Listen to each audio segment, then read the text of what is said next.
السلام عليكم المشاهدين، اش اخباركم؟ لاباس عليكم؟ مزيانين؟ صحيحتكم لاباس؟ وليداتكم كلشي مزيان؟ اش تتعاودوا؟ كلشي هو هذاك. اش اخباركم؟ الاحوال ديالكم طيبه؟ نتمنى تكونوا مزيانين وتكونوا بصحيحه جيده وكلشي مزيان. جيت اليوم ندير معاكم الدبنجال عاود ثاني، غنكرركم الدبنجال رخيص شويه الحمد لله. غندير واحد الطويجين بالدبنجال والكفته. عندي الدبنجال بحال هكا تنشدو تنقطعو على هذا الشكل هذا، وتندير شويه الزيت هنا ونرش عليه شويه ديال الملح، خليه كيجي بحال اللي غيتشوى.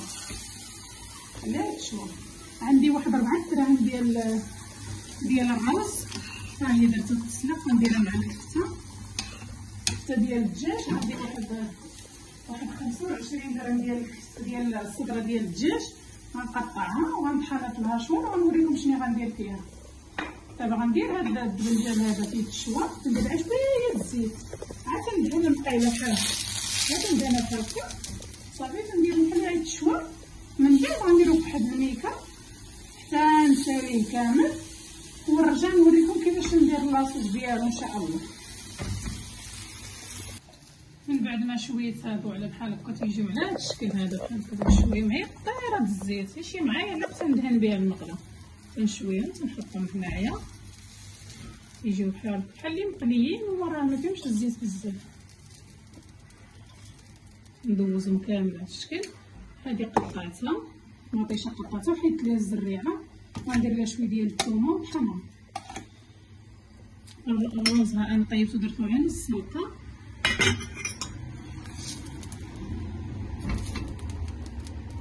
نطلب الله يكونوا فيديوهات ديالي تيفيدوكم زعما واخا غير شويه.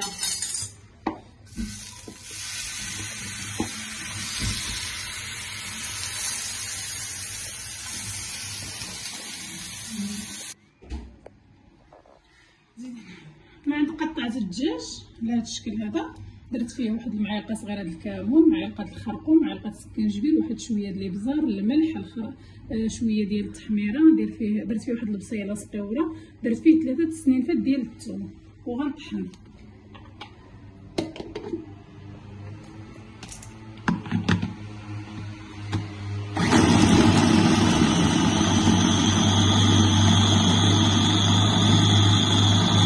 من بعد ما طحنت الكفته جات على هذا الشكل هذا بحال احسن، يعني شروها في الدار، شريو الدجاج وطحنوه احسن ما تكون المطحونه تيديروا فيها داك الججود. غنزيد عليها شويه ديال الروز اللي سلقت، يعني ميزانه شحال غتهز ليا.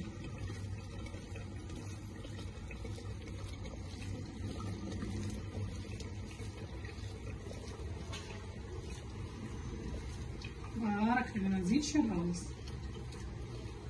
صافي. هذا غنخليه، غندير به شويه الشناضه، عملت شويه ديال البطاطا وخيزو تتسلق هنايا باش نعرف شويه د الروز غيشي نسلق باش نعرف به شويه صافي. نضغطو على هذا الشكل هذا. لاصوص هو تيطيب.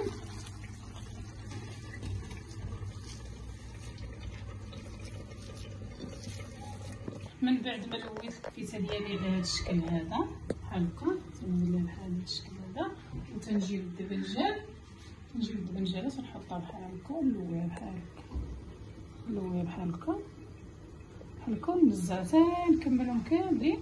ملي نبغي نستفهم في الطنجره نرجع معاكم عاود ثاني خوت.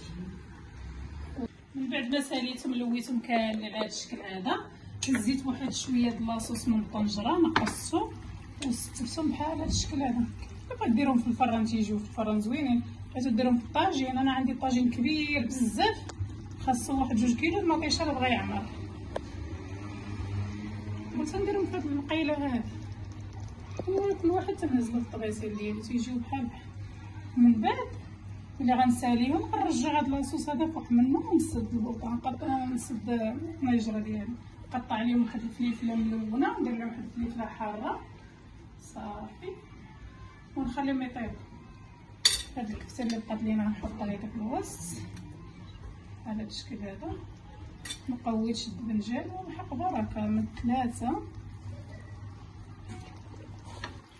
نطلب الله يدخلوا عندي خوتي وتعملوا لي ابوني وتدعموني، الله يدعمكم في الخير والربح ان شاء الله، والله يسهل امركم.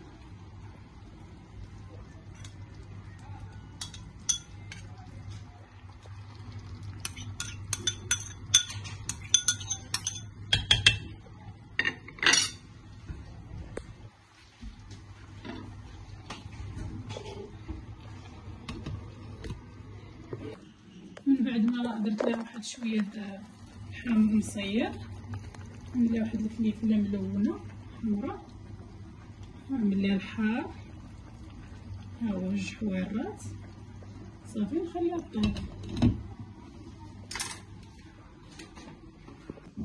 من بعد ما طابت لينا الطيجه ديالنا جات على هذا الشكل هذا،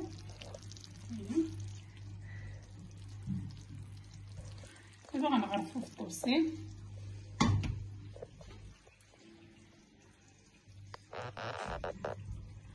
من بعد تطيب على هذا الشكل هذا تجيب عاسيه، وتديروها في الطاجين تتاكلوها في الطاجين. يعني انا قلت لكم الطاجين عندي كثير، ما درتهاش في الطاجين.